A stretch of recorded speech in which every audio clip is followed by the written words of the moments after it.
Mark 9, 5 to 6. Peter said to Jesus, "Rabbi, it is good for us to be here. Let us put up 3 shelters, one for you, one for Moses, and one for Elijah." He did not know what to say. They were so frightened. Ang pag-aaral natin ngayon, pinamagatan natin, dahil sa takot. Panginoon, salamat sa buhay. Salamat po sa araw na to na kami humihinga pa. Pinagpapala ninyo, binibigyan ng lakas. Turuan nyo kami na ang araw na ito ay magamit sa iyong kaluwalhatian at para sa aming ikalalago.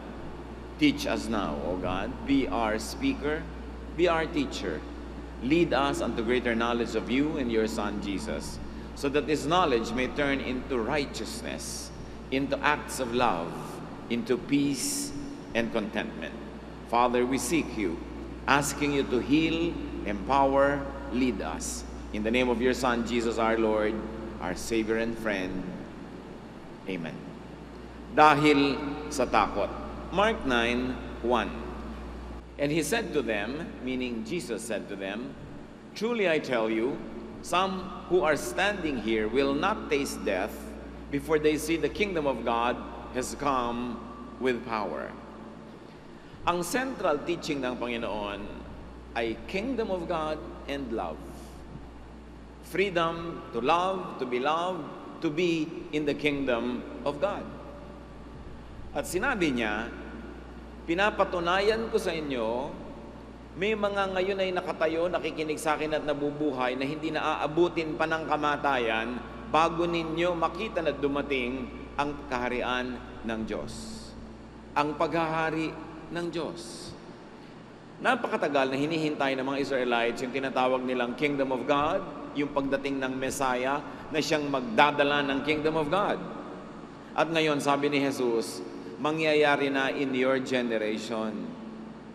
May mga nabubuhay ngayon na hindi na aabutin ng katandaan at kamatayan bago matupad ang hinihintay, darating ang Kingdom of God. So the Kingdom of God comes within the lifetime of the first generation Christians. And history shows, therefore, that the coming of the Kingdom of God is not the end of the world or the planet. Kasi kung darating ang kaharian ng Diyos at ang paghaharian ng Diyos na may mga buhay pa sa first generation hearers ni Jesus, di matagal nang dumating yung Kingdom of Heaven na yon. Kasi naubos na, namatay na lahat yung first generation hearers niya.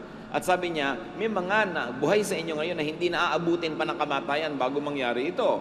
So ang kasaysayan na nagsasabi sa ating nangyari na. At kung hindi pa natin nakitang nangyari, dapat makita nating nangyari na. Hindi naman nag-end ang planeta nung first generation life ng mga Christians. Therefore, the coming of the kingdom of God is not the end of the world or the planet, but obviously the end of the Jewish world. Not the planet as world, but the end of their cultural, religious world defined by their Jewishness. The end of the coming of the kingdom of God is the end of the temple-centered faith system. At ang masusing pag-aaral ng lahat ng sinabi ni Jesus, naganap sa New Testament times ay magpapatunay na ang tinutukoy ng Panginoon, madalas pag sinasabi niyang end of this world, is not the end of this planet, but the end of the world that the Jewish people knew it to be. Ang pagwawakas hindi ng planeta, kundi ng daigdig ng mundo ng mga Hudyo na nakasentro, nakasalalay sa templo sa Jerusalem at sa priesthood ng kanilang mga pare. In fact, Jesus prophesied the so-called end of that world. Matthew 24:2, sabi niya, "Do you see all these things?" He asked, "Truly I tell you, not one stone here will be left on another, everyone will be thrown down." Isa daw sa mga senyales na nagwakas na nga ang mundo na tinutukoy niya ay iguguho ang templo sa Jerusalem. Wala daw matitira mga patong-patong na bato, hindi naman literally. Kundi ang ibig sabihin, the temple as an institution will be like a building that is torn down. It will not be used anymore. It will not be there anymore. At kung babasahin ang propesiya na ito sa naganap sa kasaysayan, the end of this world that he was talking about, the coming of the kingdom of God, is the end of the temple-centered, priest-dominated, law-based faith. That was the world that was going to end in the lifetime of his original hearers.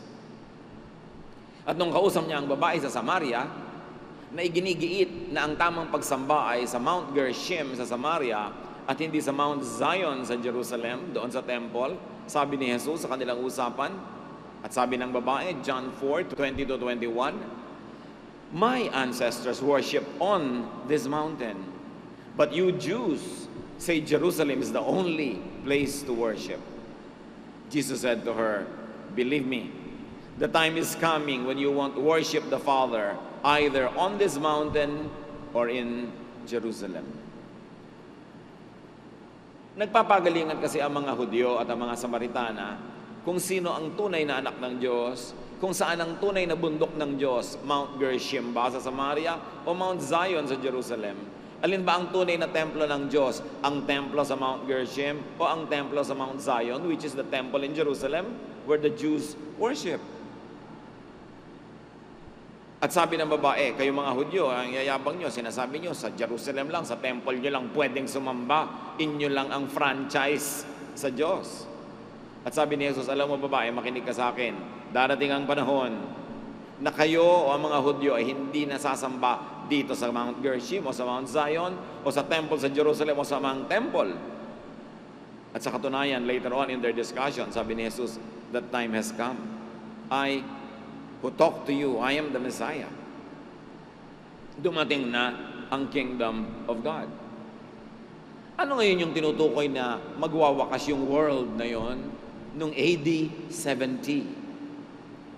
Winasak ng Roman Imperial Army ang templo sa Jerusalem, and not one stone was left on top of another, symbolically. Siyempre, meron naman mangilang-ilang na tirang magkakapatong. Pero bilang isang institusyon, isang lugar na pinagsasambahan, isang lugar na pinaggagawaan ng animal sacrifices, mula noon hanggang ngayon, hindi na nabuo ang temple, yun ang world that ended. A Jewish-dominated religiosity. A religiosity centered on animal sacrifice. A religiosity centered on the ministrations of the franchise of the priests in Jerusalem. That world ended. At yan ang sinasabi ni Jesus, not one stone will be left on top of another. And all the signs of the end, na kuminsan ay pinag-uusapan ng mga laging natatakot sa end of the world. Mga wars, rumors of wars, famine, earthquakes, etc., persecution, all those happened before AD 70, during the year of AD 70, and immediately after it. Ang mga Hudyo kasi nagkaroon ng isang napakalaking revolt against Rome. And in AD 70, Rome decidedly put that revolt to a crushing end. Winasak ang bayang Israel, winasak ang templo, pinalaya sa mga Hudyo mula sa kanilang promised land na sinasabi nila. Kaya nagkaroon lang uli ng Jewish nation noong 1947. 2,000 taon na wala sila sa kanilang sariling bayan dahil pinalaya sila ng mga Romans. At hanggang ngayon, hindi pa naman umaandar uli yung temple system because Jesus effectively ended it. Hindi na kailangan ng animal sacrifice because Jesus already sacrificed Himself. No longer by the offering of the blood of animals will people be saved and redeemed, but by the offering of the blood of Jesus. And by dying on the cross and interceding between God and man, Jesus formally, finally, and completely replaced the ministries of the Jerusalem priests as intercessors between God and men. Now we have one intercessor, and His name is Jesus Christ, the Son of God.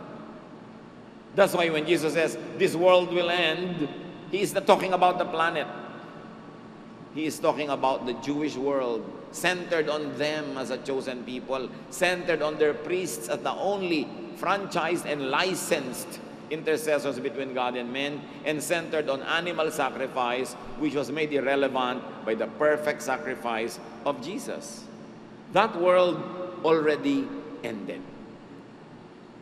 At sinabi ni Jesus, there are some of you who are standing here listening to me. You will not taste death until this end happens. You will see it.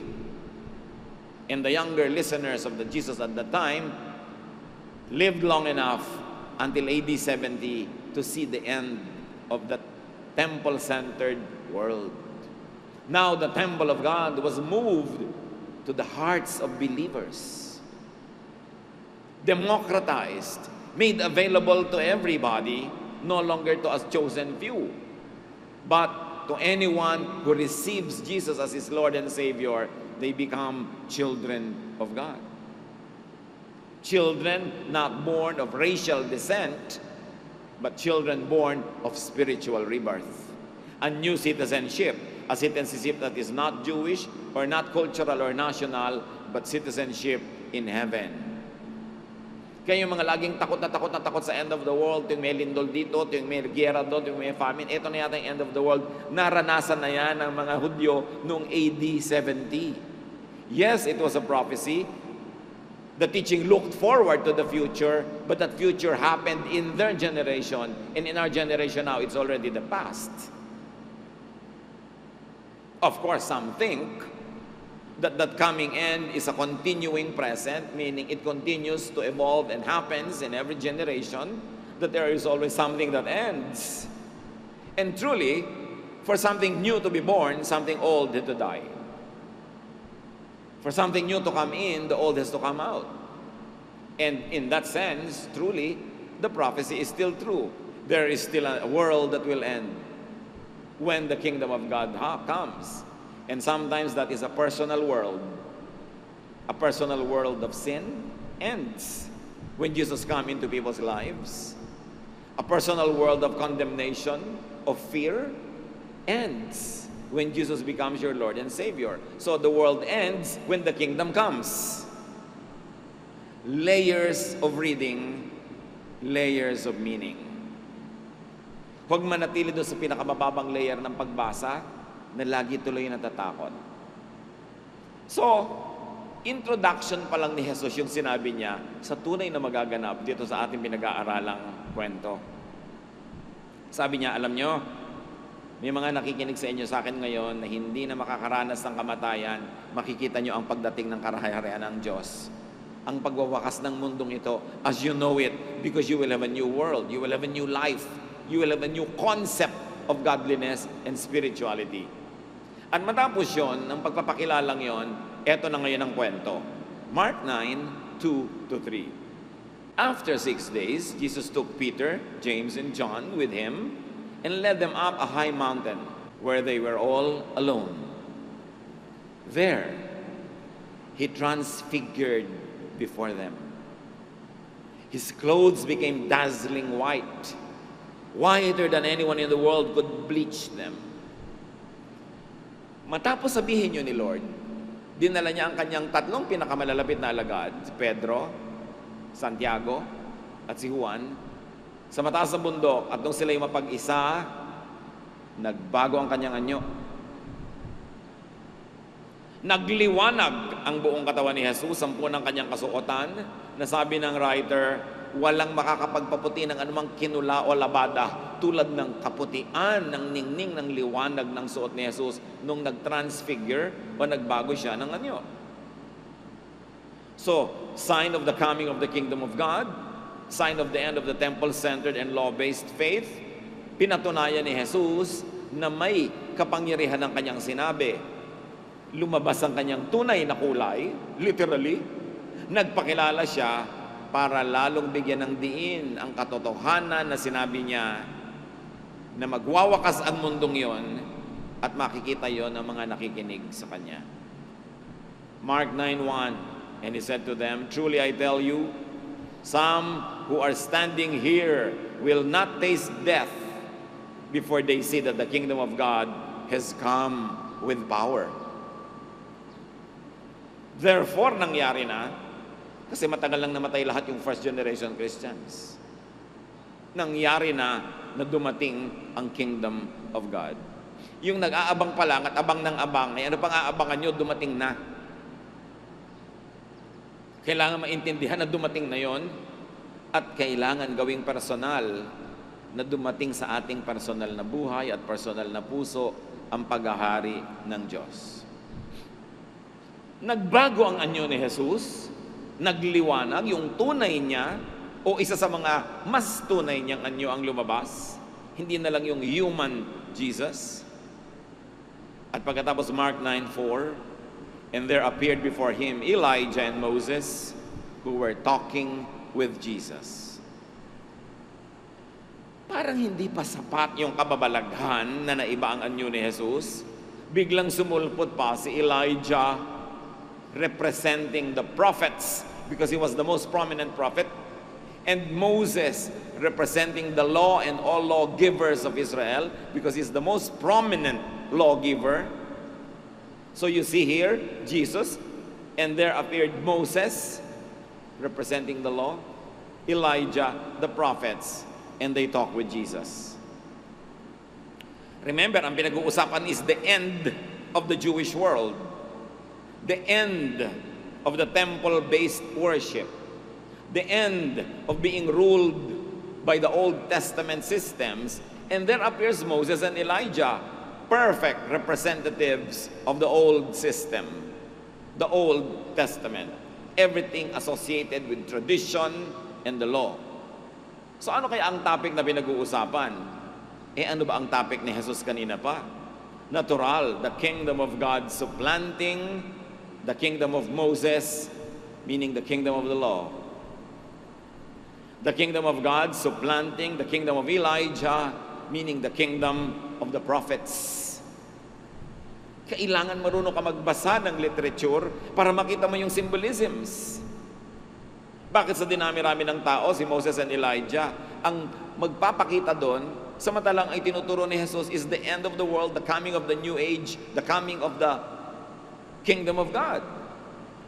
Because Moses and Elijah represented the old world, the world of the law, the world of the ancient prophets.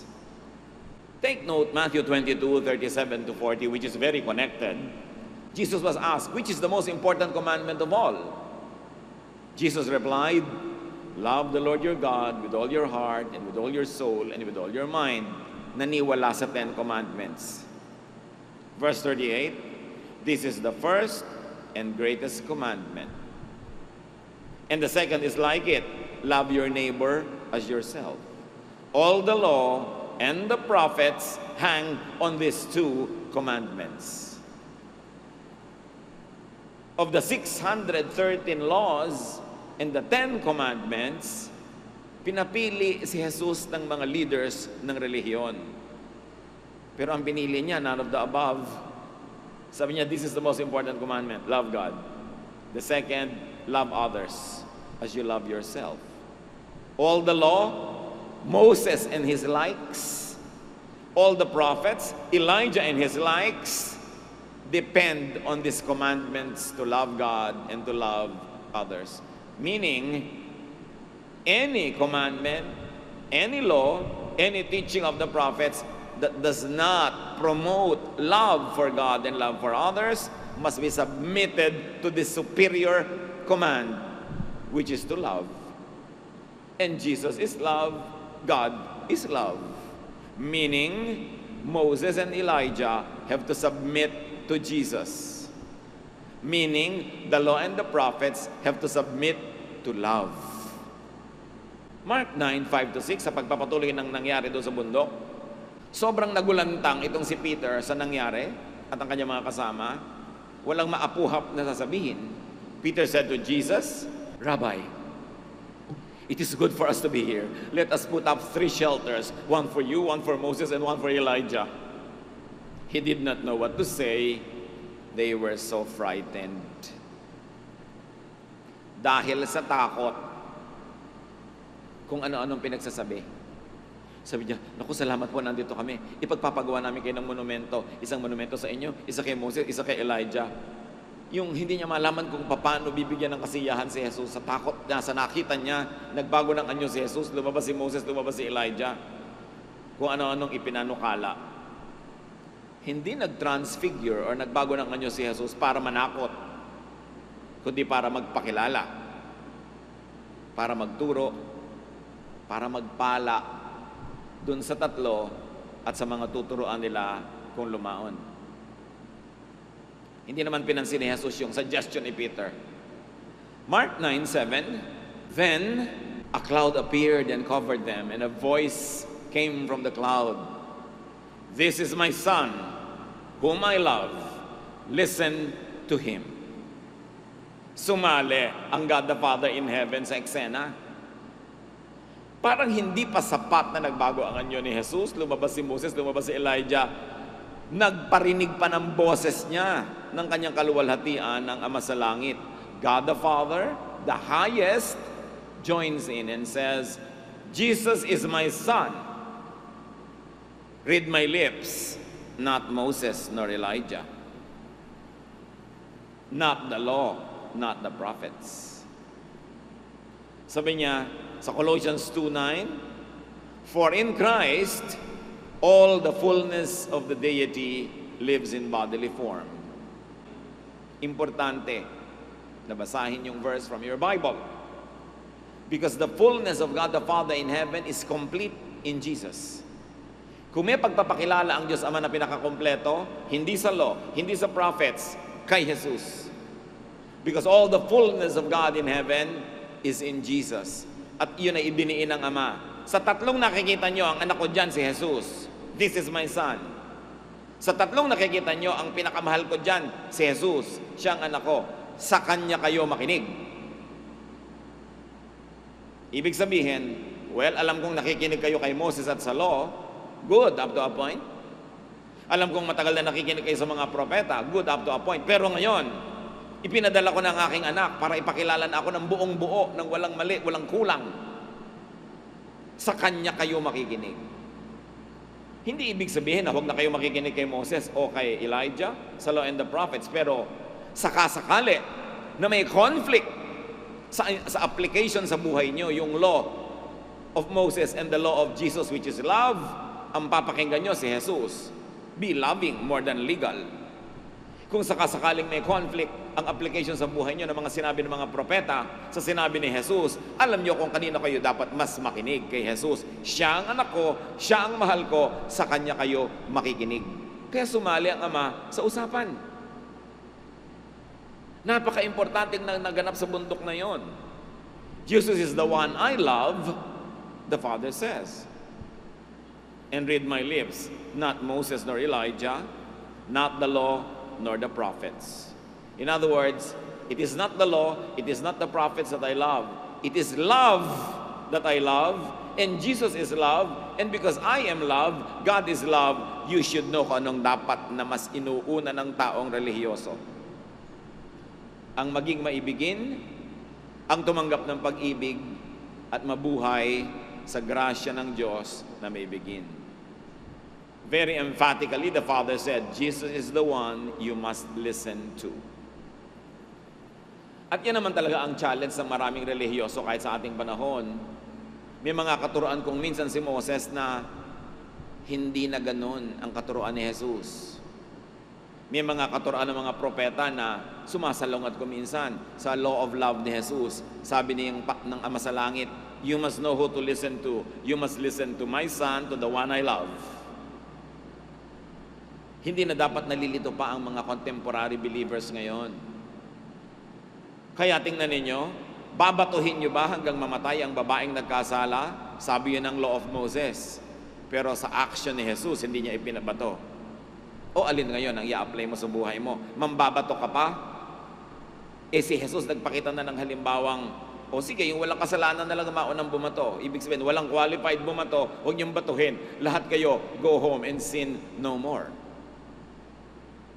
At yan ang kalituhan ng maraming Kristiyano ngayon. Kunwari, Kristiyano, pero ang pinaiiral sa buhay, law, the prophets. At hindi lang yon, Minsan, mas pinaiiral sa buhay ang mga turo ng disciples sa New Testament kaysa sa turo ni Jesus, the discipler. Kaya kung makakakita rin kayo sa ating limitadong kaalaman ng interpretation, ng parang conflict sa application ng turo ng mga mahihigpit na mga disciples o sa turo ni Jesus, sabi ng Ama sa Langit, "This is my Son. Everything that can be known about me is known through Him. Listen to Him, not to others." Pakinggan nyo lang yung iba sa mga area na hindi sila nagko-conflict sa turo ni Jesus. Katulad na lang ng mga disciples. Nakakita sila ng mga nagpapalayas ng masasamang espiritu sa pangalan ni Jesus na hindi nila kasama sa kanilang grupo. Sabi nila kay Jesus, may nagpapalayas ng masasamang espiritu na hindi kasama sa ating exclusive club. Pigilin mo sila, Lord. Kung sila lang ang pakikinggan, exclusive na naman sa kanila ang religion. Sila na naman lang ang tama. Wala na namang ibang pwedeng may authority outside of them. Para rin sila mga Pharisees. Pero sabi ni Jesus, no, don't stop them. Whoever is not against you is for you. So sinong papakinggan mo? Yung mga disciple na gustong pigilin yung hindi member ng sekta nila dahil sekta lang nila ang tama? O si Jesus na sabing, pag hindi mo kalaban, kakampi mo, hayaan mo lang sila. May conflict talaga kuminsan ng application ng Moses, ng prophet, and even the disciples of the New Testament. Pero malinaw ang sinabi ng Ama, "This is my Son, with whom I am well pleased. This is the one I love. You must listen to Him." At yan ang challenge sa mga Kristiyano ngayon, to put Christ back to Christianity. Kasi kuminsan ang label lang ng church, Christian, pero ang teaching sa loob, law, prophets, disciples. As we have said, those are useful as long as the application does not conflict with the spirit of love of Jesus. And when there is a conflict, hanggang magdugo ang tenga natin kauulit at hindi ako mamamalat kauulit, the law of love, the teaching of Jesus must prevail. Idiniin yon ng Ama. Mark 9, verse 8, sa pagpapatuloy ng kwento sa bundok, suddenly, when they looked around, they no longer saw anyone with them except Jesus. Sa pagtingin nila uli, sa di kaginsa-ginsa, sa isang kisap mata, nawala yung dalawa, pati yung Ama, si Jesus na lang natira. Siguro naman hindi mahirap sa poetry na mabasa ang kahulugan, ha? There is no more Moses, therefore no more law.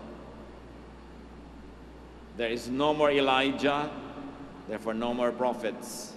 Only Jesus, only love remains. At hindi nawala sa pag-unawa nila Pedro, nila Santiago at Juan ang kahulugan, nawala yung iba, ang natira si Jesus. The imagery, the symbolism is so obvious. Kaya ang sabi ni Paul na nakakaintindi ng ganitong mga bagay sa malalim na paraan, 1 Corinthians 13:13, and now these three remain, faith or the law, hope or the prophets, and love or Jesus. But the greatest of these is love. Jesus.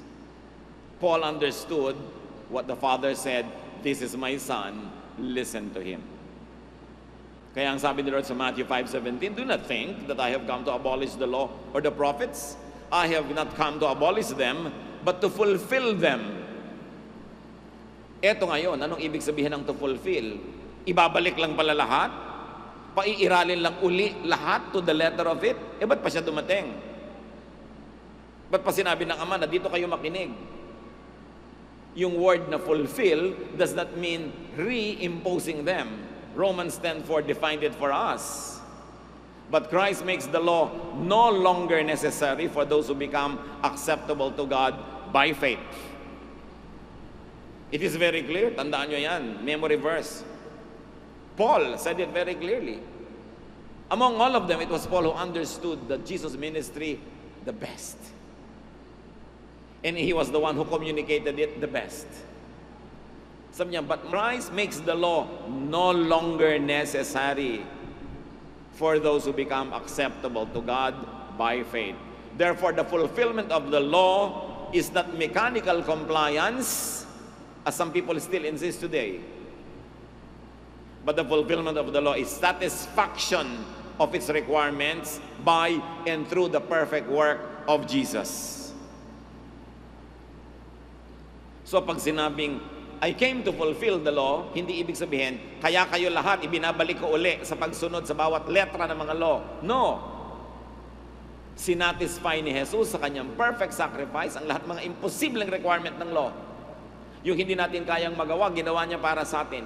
Ang hindi natin kayang maabot, inabot niya para sa atin. He satisfied and fulfilled the law by His own performance in His own body and made it available to everyone who will believe. So that everyone who will believe in Jesus is now freed from the unnecessary requirements of the law, from the impossible standards of the law. You are freed not because the law is not important anymore, but Jesus already satisfied all the requirements of the law for you. That's why you are saved by grace. You are saved by faith in Jesus, not of your own works, but by the works of Jesus. Kaya kung Kristiyano ka na, naniniwala ka na kay Jesus, at meron na namang uling gustong bumato sa'yo dahil makasalanan ka, meron ka na namang gustong batuhin dahil makasalanan siya, bumabalik ka sa law. At sabi ni Paul, Christ makes the law no longer necessary. And that's what Jesus did. Yung babaeng babatuhin, bakit hindi na niya ipinabato? Siya na ang nagpabato para sa babaeng yon at para sa lahat ng ganung mga tao. Bakit hindi na kailangan mapamatay yung babae dahil sa kanyang kasalanan? Dahil namatay si Jesus para sa kasalanan ng babaeng yon at sa lahat ng kasalanan natin. Therefore, unnecessary na mambato pa ng may kasalanan kasi bayad na. Kasi malaya na ang tao, hindi dahil naging perfect siya sa kanyang accomplishment, kundi pag nananalig ka kay Jesus, nagiging perfect ka dahil inililipat niya sa iyo ang kanyang perfection at inililipat niya sa kanyang sarili ang iyong imperfection. Ang lahat ng kasalanan mo ibinubunton kay Jesus, namatay siya, dala-dala ang kasalanan mo at nabuhay siyang iniwan na yon mula sa libingan, bayad na ang kasalanan, kaya baliwala na ang law. Tapos ngayon, ipagpipilitan na ng mga tao, law na naman, hanggang kaliit-liit ang bagay, kamunti-munti ang bagay ng paghihikaw, pagtatato, ng haba ng buhok, haba ng damit, kung anong kakainin sa Lord's Supper, ibinabalik na naman sa law, wala na ngayon. Ang dapat na lang umiral is the law of love. To love one another, to accept one another unconditionally, and to help each other be built up, to develop, to grow and grow, to be more and more like Jesus. Kailan maiintindihan ng mga Kristiyano ang ibig sabihin na maging Kristiyano? Marami kasing Kristiyano, actually, maka-Moses, maka-Elijah, maka-Pedro, maka-Paul, maka-James. Kaya sabi ni Paul, is Christ divided? Some of you say, I follow Apollos. Some I follow Cephas. Some I follow Paul. Sabi niya gano'n, is Christ divided? We must all follow Jesus. Because all those people are just also followers of Jesus. Kaya sabi ng Ama, this is my son. Huwag kayong malilito kung sino. This is the one I love. Huwag kayong malilito kung sino. Listen to him. Huwag kayong malilito kung kanino makikinig. At sabi ni Paul sa Galatians 3:28, there is neither Jew nor Gentile. Pero inyo, nabura na yung pagka-favored ng Jew over Gentile. Neither slave nor free. Nor is there male and female, for you are all one in Christ Jesus.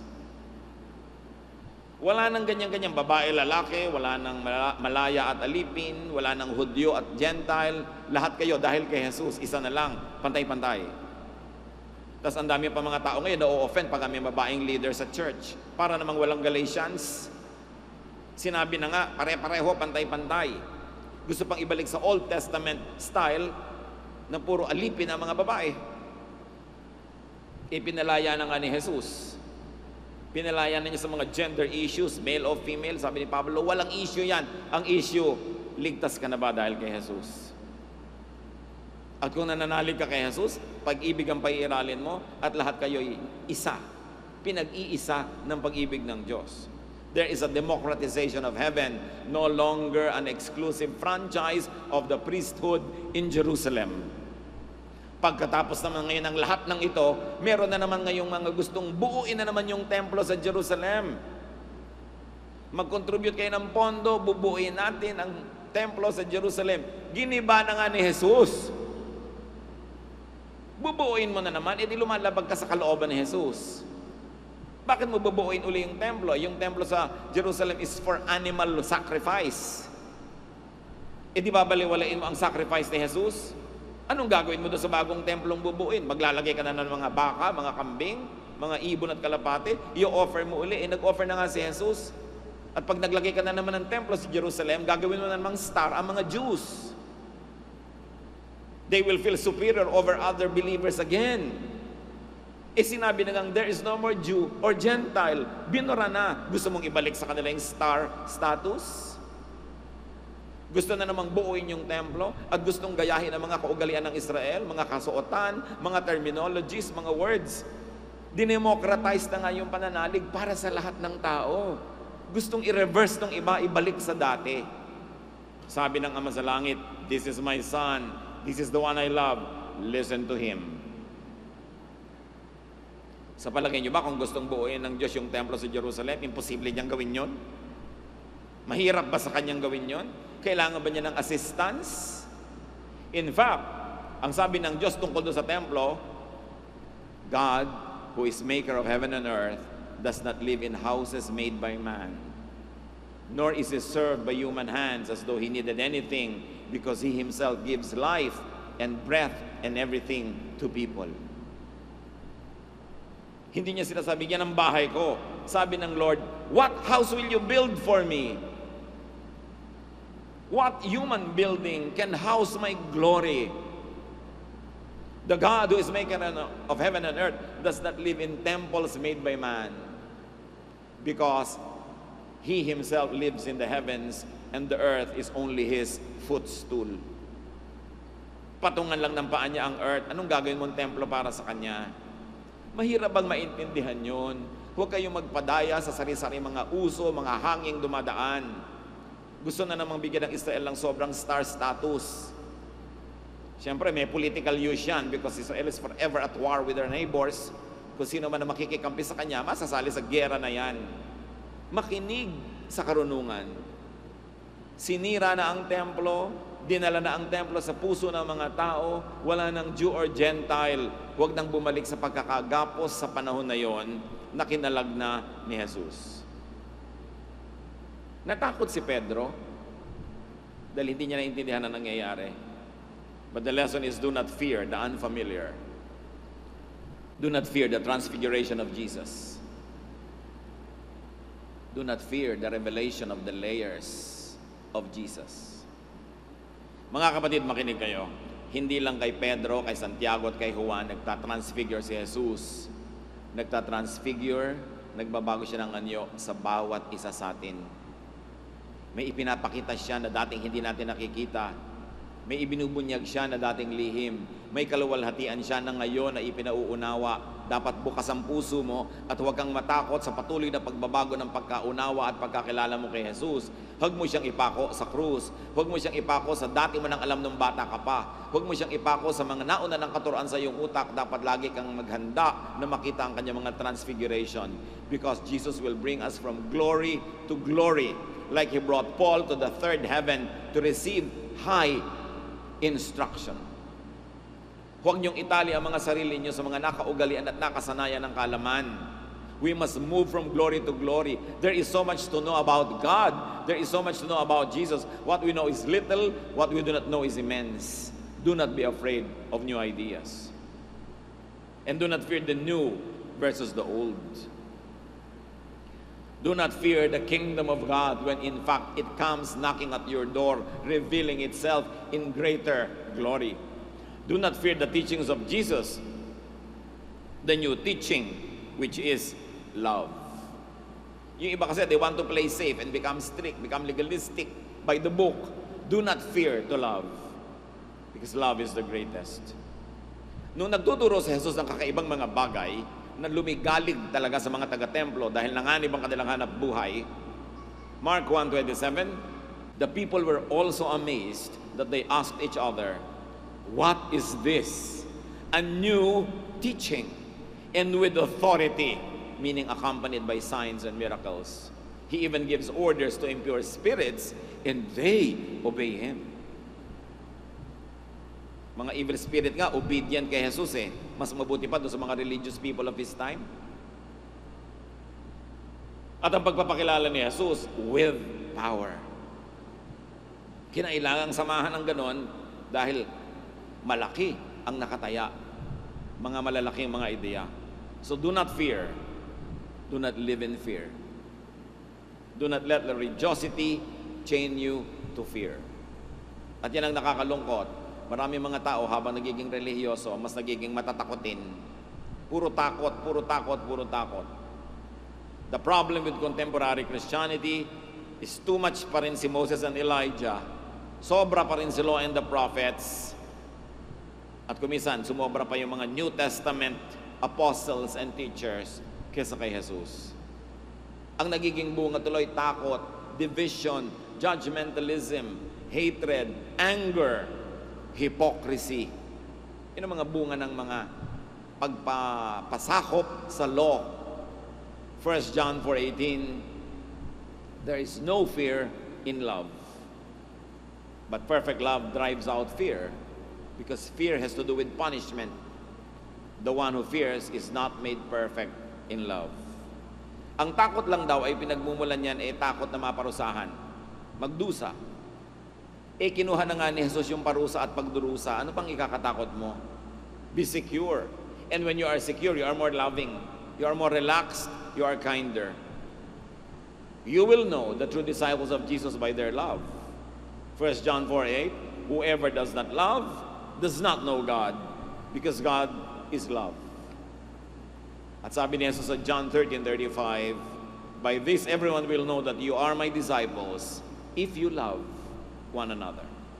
Hindi if you watched, judged one another, if you punished one another. No, if you love one another. If you are loved, you do not fear. If you are loving, you also do not fear. Kaya ang sabi ni Jesus, kilalanin ninyo ang mga relihiyosong tao sa inyong paligid, lalo yung inyong mga sinusundan. Sabi niya sa Matthew 7:16, by their fruit, you will recognize them. And of course, that fruit is love. Huwag kung ano-ano ang paggagawin dahil sa takot. Huwag kayong mabuhay sa takot. Pag naniniwala ka kay Jesus, nawawala ang takot. Ang natitira ay kapayapaan, pananalig, at pag-ibig. Let Jesus transfigure before you. Let Jesus reveal His deeper and higher layers to you. To be renewed, you've got to let go of the old and hold on to the new. Listen to Jesus. Listen to the Father who tells you to listen to Jesus. At dapat nawawala ang mga fear sa buhay. Lalo na yung mga fear na yan ng end of the world, fear ng mga coming of the kingdom of God, na siya namang pinauso ng libu-libong taon para laging matakot ang mga tao, because when people are afraid, you can control them. But Jesus never controls people, He sets them free. So isipin natin, paano ako magiging malaya kay Jesus? Paano mawawala ang aking mga takot? Paano ko mauunawa na siya ang dapat pakinggan, siya ang dapat maghari sa aking buhay, at ang bunga ng paghahari na yon, kapayapaan, katahimikan, pagiging maibigin. Aming Diyos, ituro niyo sa amin ang mga marami pang practical na application ng transfiguration ni Jesus. At huwag takot ang umiral sa amin pag nakakakita kami ng bago, natututo ng bago, kundi pagtitiwala, pag-ibig, pagpapasalamat, at kapayapaan. Pagbulay-bulayan natin, buhay natin ang nakataya dito, ano ang dapat maging bunga sa iyo that Jesus transfigured? That there was the law, there was the prophet, but Jesus is the one we should listen to. Lord, turuan niyo kami na maging malaya sa pag-ibig ni Jesus, makalaya sa law, sa prophets. Habang patuloy na nakikinabang sa law and the prophets sa mga katuruan na hindi sumasalungat sa pag-ibig ni Jesus. Be with the Lord in silence and be blessed.